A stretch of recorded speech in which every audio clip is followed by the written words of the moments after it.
ಕೋಟ್ಯಾಂತರ ಜನಗಳಿಗೆ ಅನುಕೂಲ ಆಗುತ್ತೆ. ಬಹುತೇಕ ಮನೆಗಳಿಗೆ ಒಂದಲ್ಲ ಒಂದು ರೀತಿಯಲ್ಲಿ ಅನುಕೂಲ ಆಗುತ್ತೆ. ಇಂತಹ ತೀರ್ಮಾನ ಬಹುಶಃ ಭಾರತದ ಇತಿಹಾಸದಲ್ಲಿ ಯಾವ ಸರ್ಕಾರವೂ ತೆಗೆದುಕೊಂಡಿಲ್ಲ.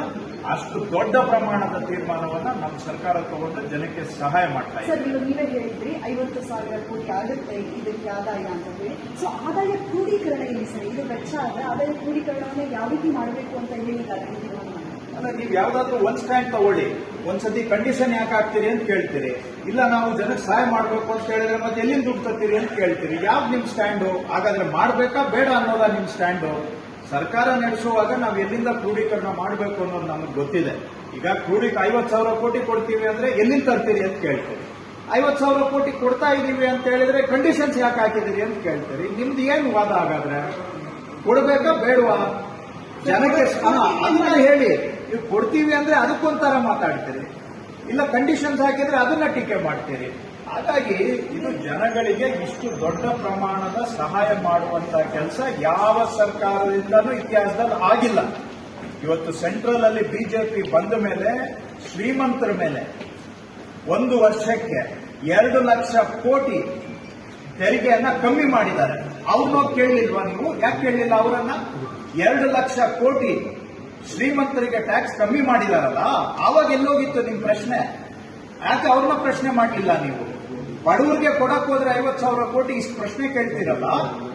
ಒಂದು ವರ್ಷಕ್ಕೆ ಈ ದೇಶದ ಅತಿ ಶ್ರೀಮಂತರಿಗೆ 2 ಲಕ್ಷ ಕೋಟಿ ಟ್ಯಾಕ್ಸ್ ಕಮ್ಮಿ ಮಾಡಿದ್ದಾರೆ. ಕೇಳಿದ್ದೀರಾ ನೀವು ಅದನ್ನ?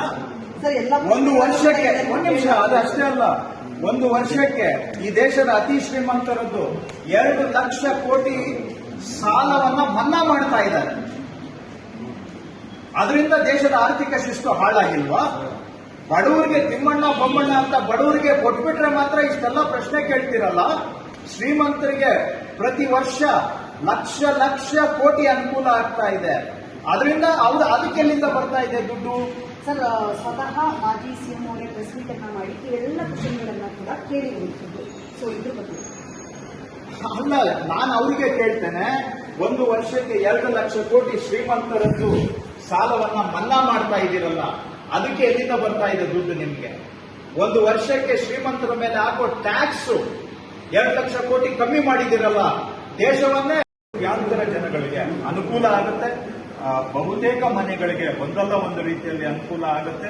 ಇಂತಹ ತೀರ್ಮಾನ ಬಹುಶಃ ಭಾರತದ ಇತಿಹಾಸದಲ್ಲಿ ಯಾವ ಸರ್ಕಾರವೂ ತೆಗೆದುಕೊಂಡಿಲ್ಲ. ಅಷ್ಟು ದೊಡ್ಡ ಪ್ರಮಾಣದ ತೀರ್ಮಾನವನ್ನ ನಮ್ಮ ಸರ್ಕಾರ ತಗೊಂಡು ಜನಕ್ಕೆ ಸಹಾಯ ಮಾಡ್ತಾ ಇದೆ. ಸರ್, ನೀವೇ ಹೇಳಿದ್ರಿ 50,000 ಕೋಟಿ ಆಗುತ್ತೆ ಇದಕ್ಕೆ ಆದಾಯ ಅಂತ ಹೇಳಿ. ಸೊ ಆದಾಯ ಕ್ರೋಢೀಕರಣ ಏನು ಸರ್? ಇದು ವೆಚ್ಚ ಆದ್ರೆ ಆದಾಯ ಕ್ರೋಢೀಕರಣವನ್ನ ಯಾವ ರೀತಿ ಮಾಡಬೇಕು ಅಂತ ಹೇಳಿದ್ದಾರೆ? ಅಲ್ಲ, ನೀವು ಯಾವ್ದಾದ್ರು ಒಂದ್ ಸ್ಟ್ಯಾಂಡ್ ತಗೊಳ್ಳಿ, ಒಂದ್ಸತಿ ಕಂಡೀಷನ್ ಯಾಕೆ ಹಾಕ್ತೀರಿ ಅಂತ ಕೇಳ್ತೀರಿ. ಇಲ್ಲ ನಾವು ಜನಕ್ಕೆ ಸಹಾಯ ಮಾಡಬೇಕು ಅಂತ ಹೇಳಿದ್ರೆ ಮತ್ತೆ ಎಲ್ಲಿಂದ ದುಡ್ಡು ತರ್ತೀರಿ ಅಂತ ಕೇಳ್ತೀರಿ. ಯಾವ್ದು ನಿಮ್ ಸ್ಟ್ಯಾಂಡು? ಹಾಗಾದ್ರೆ ಮಾಡ್ಬೇಕಾ ಬೇಡ ಅನ್ನೋದಾ ನಿಮ್ ಸ್ಟ್ಯಾಂಡು? ಸರ್ಕಾರ ನಡೆಸುವಾಗ ನಾವು ಎಲ್ಲಿಂದ ಕ್ರೋಢೀಕರಣ ಮಾಡಬೇಕು ಅನ್ನೋದು ನಮಗೆ ಗೊತ್ತಿದೆ. ಈಗ 50,000 ಕೋಟಿ ಕೊಡ್ತೀವಿ ಅಂದ್ರೆ ಎಲ್ಲಿಂದ ತರ್ತೀರಿ ಅಂತ ಕೇಳ್ತೀರಿ. 50,000 ಕೋಟಿ ಕೊಡ್ತಾ ಇದೀವಿ ಅಂತ ಹೇಳಿದ್ರೆ ಕಂಡೀಷನ್ಸ್ ಯಾಕೆ ಹಾಕಿದಿರಿ ಅಂತ ಕೇಳ್ತೀರಿ. ನಿಮ್ದು ಏನು ವಾದ? ಹಾಗಾದ್ರೆ ಕೊಡ್ಬೇಕಾ ಬೇಡವಾ? ಜನಕ್ಕೆ ಅದನ್ನ ಹೇಳಿ. ನೀವು ಕೊಡ್ತೀವಿ ಅಂದ್ರೆ ಅದಕ್ಕೊಂಥರ ಮಾತಾಡ್ತೀರಿ, ಇಲ್ಲ ಕಂಡೀಷನ್ಸ್ ಹಾಕಿದ್ರೆ ಅದನ್ನ ಟೀಕೆ ಮಾಡ್ತೀರಿ. ಹಾಗಾಗಿ ಇದು ಜನಗಳಿಗೆ ಇಷ್ಟು ದೊಡ್ಡ ಪ್ರಮಾಣದ ಸಹಾಯ ಮಾಡುವಂತಹ ಕೆಲಸ ಯಾವ ಸರ್ಕಾರದಿಂದಲೂ ಇತಿಹಾಸದಲ್ಲಿ ಆಗಿಲ್ಲ. ಇವತ್ತು ಸೆಂಟ್ರಲ್ ಅಲ್ಲಿ ಬಿಜೆಪಿ ಬಂದ ಮೇಲೆ ಶ್ರೀಮಂತರ ಮೇಲೆ ಒಂದು ವರ್ಷಕ್ಕೆ 2 ಲಕ್ಷ ಕೋಟಿ ತೆರಿಗೆಯನ್ನ ಕಮ್ಮಿ ಮಾಡಿದ್ದಾರೆ. ಅವ್ರನ್ನ ಕೇಳಲಿಲ್ವಾ ನೀವು? ಯಾಕೆ ಕೇಳಲಿಲ್ಲ ಅವರನ್ನ? 2 ಲಕ್ಷ ಕೋಟಿ ಶ್ರೀಮಂತರಿಗೆ ಟ್ಯಾಕ್ಸ್ ಕಮ್ಮಿ ಮಾಡಿದಾರಲ್ಲ, ಆವಾಗ ಎಲ್ಲೋಗಿತ್ತು ನಿಮ್ ಪ್ರಶ್ನೆ? ಯಾಕೆ ಅವ್ರನ್ನ ಪ್ರಶ್ನೆ ಮಾಡಲಿಲ್ಲ ನೀವು? ಬಡವರಿಗೆ ಕೊಡಕ್ ಹೋದ್ರೆ 50,000 ಕೋಟಿ ಇಷ್ಟು ಪ್ರಶ್ನೆ ಕೇಳ್ತೀರಲ್ಲ. ಒಂದು ವರ್ಷಕ್ಕೆ ಈ ದೇಶದ ಅತಿ ಶ್ರೀಮಂತರಿಗೆ 2 ಲಕ್ಷ ಕೋಟಿ ಟ್ಯಾಕ್ಸ್ ಕಮ್ಮಿ ಮಾಡಿದ್ದಾರೆ. ಕೇಳಿದ್ದೀರಾ ನೀವು ಅದನ್ನ? ಒಂದು ವರ್ಷಕ್ಕೆ, ಒಂದು ನಿಮಿಷ, ಅದಷ್ಟೇ ಅಲ್ಲ, ಒಂದು ವರ್ಷಕ್ಕೆ ಈ ದೇಶದ ಅತಿ ಶ್ರೀಮಂತರದ್ದು 2 ಲಕ್ಷ ಕೋಟಿ ಸಾಲವನ್ನ ಮನ್ನಾ ಮಾಡ್ತಾ ಇದ್ದಾರೆ. ಅದರಿಂದ ದೇಶದ ಆರ್ಥಿಕ ಶಿಸ್ತು ಹಾಳಾಗಿಲ್ವಾ? ಬಡವರಿಗೆ ತಿಮ್ಮಣ್ಣ ಬೊಮ್ಮಣ್ಣ ಅಂತ ಬಡವರಿಗೆ ಕೊಟ್ಬಿಟ್ರೆ ಮಾತ್ರ ಇಷ್ಟೆಲ್ಲ ಪ್ರಶ್ನೆ ಕೇಳ್ತಿರಲ್ಲ. ಶ್ರೀಮಂತರಿಗೆ ಪ್ರತಿ ವರ್ಷ ಲಕ್ಷ ಲಕ್ಷ ಕೋಟಿ ಅನುಕೂಲ ಆಗ್ತಾ ಇದೆ. ಅದರಿಂದ ಅದಕ್ಕೆಲ್ಲಿಂದ ಬರ್ತಾ ಇದೆ ದುಡ್ಡು?